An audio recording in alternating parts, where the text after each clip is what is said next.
Benvenuti a Call Center Cortesia in compagnia del vostro Duilio Scantamburlo che è pronto a risolvere i vostri problemi. Chi è che abbiamo in linea stasera?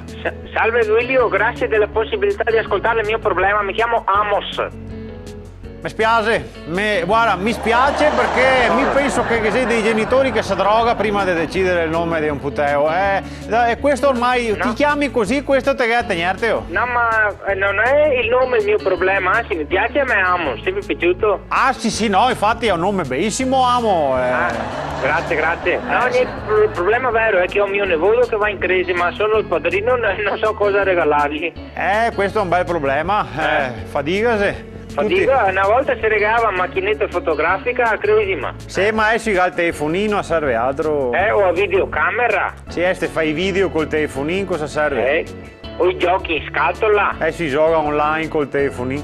O stereo. Ma si ascolta musica sul telefonino? Una volta a Cresima si regalava appena stilografica. E cosa serve ancora? Scrive solo col telefonino? A me nipote invece che regala viaggio studio all'estero per imparare la lingua a Cresima. Sì, ma adesso te puoi scaricarti applicazioni sul telefonino.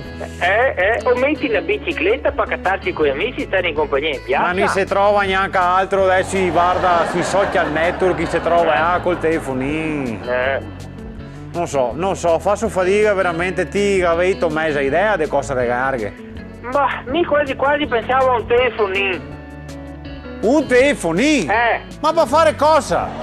Ma cosa se ne fa di un telefonino? Non so. Ma sì, tu sei venito, andiamo. Telefonite che regali, per fare cosa? Un reoio te che da regalare. Ma casomai guarda l'ora sul telefonino? Ma vai, allora ma tu sei il padrino. Ti vorrei mia incontentarti di un semplice telefonino. Tu devi fargli un regalo che sia più di un telefonino, un qualcosa che lui possa dire: ah, vedi, questo è il regalo che mi ha fatto il mio padrino. Ah, vedi, grazie Duilio, sapevo che te mi illuminavi e quindi che dono potrei fare? Un smartwatch, te sai, il loro reoio, quello che si collega col telefonino.